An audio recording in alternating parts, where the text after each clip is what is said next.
अच्छा जी, इस लेसन में मैं आप लोगों के लिए जो एक लास्ट इंटरेस्टिंग टेक्निक लेके आया हूं, जो अब मैं आपसे डिस्कस करने वाला हूं लेआउट को डिज़ाइन करने के लिए, वो जो है उसका ताल्लुक है रूल ऑफ थर्ड से।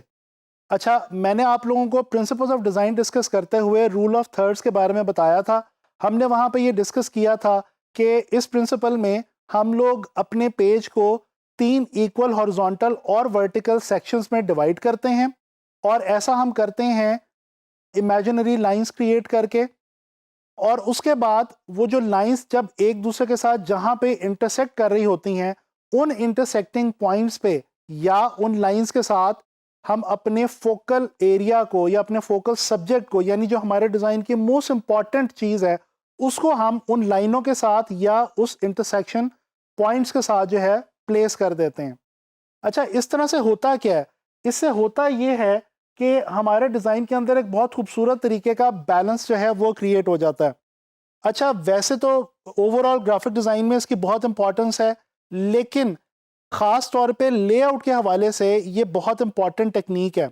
यहाँ पे एक और बात मैं आपको वाज़ेह करता चलूँ, शुरू में आप लोगों को शायद ये चीज़ सुनने में या देखने में मुश्किल लग रही होगी कि ये हम इक्वल पार्ट्स में कैसे डिवाइड करेंगे और लाइनें कैसे लगाएंगे और ब्ला ब्ला। लेकिन मैं आपको इंटरेस्टिंगली ये बताऊं कि अगर आप इसको थोड़ा सा फॉलो करके अपने डिज़ाइंस में प्रैक्टिस करना शुरू करेंगे, तो एक टाइम ये आएगा कि आप देखेंगे कि आप खुद ब खुद ही अनइंटेंशनली रूल ऑफ थर्ड को फॉलो कर रहे होंगे, और आपको लाइनें जो हैं वो कहीं पे भी लगाने की या देखने की ज़रूरत नहीं पड़ेगी, और आपको ये पता चल जाएगा कि आपके डिज़ाइन में या आपके पूरे पेज में वो कौन सा एरिया है जहाँ पे आप अपने मेन एलिमेंट को, डिज़ाइन एलिमेंट को प्लेस करें, तो आप बेसिकली रूल ऑफ थर्ड को फॉलो कर रहे हैं। तो लिहाजा इसकी डेफिनेटली आपको थोड़ी सी प्रैक्टिस करनी होगी, और उसी की मदद से आप इस रूल को अच्छे तरीके से लेआउट्स में अप्लाई कर सकेंगे। तो चलें कुछ एग्जांपल्स देखते हैं। नेशनल ज्योग्राफी की वेबसाइट को हम डिस्कस करेंगे और इसके डिज़ाइन को हम देखने वाले हैं। इस डिज़ाइन के अंदर अगर हम देखें तो जो हमारा मेन एलिमेंट है, यानी कि जो जानवर दिखाए गए हैं और जो लैंडस्केप्स के अंदर मोस्ट इंपॉर्टेंट पोर्शंस हैं इमेजेस में, पिक्चर्स में, वो सारे के सारे इंटरसेक्टिंग लाइंस के साथ ही प्लेस किए गए हैं। इस तरह से आप देख सकते हैं कि ये जो डिज़ाइन है ये बहुत इंटरेस्टिंग हो गया है, और ओवरऑल ये जो वेबसाइट के तमाम पेजेस हैं या जो तमाम पोर्शंस हैं, उनमें एक ख़ास रब्त जो है वो भी आपको महसूस हो रहा है। तो लिहाजा इस तरह से आप जब वेबसाइट्स को डिज़ाइन करें तो वहाँ पे आपको ये रूल बहुत ज़्यादा मददगार साबित होगा। और वेबसाइट की लेआउट के अंदर टेक्स्ट और इमेज को जब हम प्लेस कर रहे होते हैं, तो वहाँ पे हमें ये जो चीज़ है रूल ऑफ थर्ड वाली, ये बहुत हेल्प आउट करती है, और इसकी मदद से आसानी से हम अपने इमेजेस की जो जगह है वो ढूंढ लेते हैं अपने पेज के अंदर या अपनी लेआउट के अंदर। अच्छा जी, एक और विजुअल मैं आपको दिखाना चाहता हूँ। ये डिज़ाइन है एक पोस्टर का, और ये एक मूवी पोस्टर है जिसको डिज़ाइन किया है जेम्स वाइट ने। अच्छा, इस डिज़ाइन के अंदर भी अगर आप देखें तो जो मेन कैरेक्टर है मूवी का, और जो बेसिकली इस पोस्टर की जान है और इसका जो मोस्ट इम्पॉर्टेंट आइटम है, उसको बेसिकली रूल ऑफ थर्ड को फॉलो करते हुए ही प्लेस किया गया है।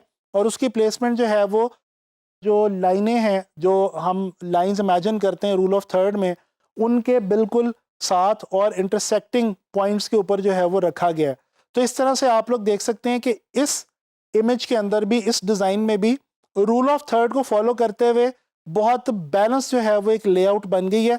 और जो हमारे डिज़ाइन एलिमेंट्स हैं इस इमेज के या इस डिज़ाइन के, वो बहुत खूबसूरती से मैनेज हुए हुए लग रहे हैं। तो लिहाजा ये रूल ऑफ थर्ड्स का जो एक रूल है, इसको आप लोगों ने लाजमी अप्लाई करना है, ख़ास तौर पे जब आप लेआउट्स बना रहे हों और वेबसाइट्स वगैरह की या पोस्टर्स वगैरह की, तो वहाँ पे आपको ये बहुत ज़्यादा हेल्प आउट करने वाला है। अच्छा जी, ये अब मैंने आपको डिफरेंट टेक्निक्स जो हैं वो डिस्कस की आप लोगों के साथ और आपको बताई लेआउट डिज़ाइन करने के हवाले से। अब आप लोगों का काम यह है कि आपने खुद इनके ऊपर रिसर्च करनी है और इनको प्रैक्टिस करना है, जिसके बगैर आप इनको अच्छे तरीके से अप्लाई नहीं कर पाएंगे। तो मैं आप लोगों को ये सजेस्ट करूंगा कि आप लोग इन रूल्स को, इन टेक्निक्स को जो है वो अंडरस्टैंड करें, और उसके बाद इनको अप्लाई करने की कोशिश करें अपने डिज़ाइंस में। तभी आप लोग इनको जो है वो अच्छे तरीके से समझ पाएंगे। इंशाल्लाह ताला नेक्स्ट लेसन्स में ग्राफिक डिज़ाइन के हवाले से मज़ीद हम इंटरेस्टिंग चीज़ें जो हैं वो लर्न करेंगे और कुछ चीज़ें जो हैं वो हम प्रैक्टिस भी करेंगे।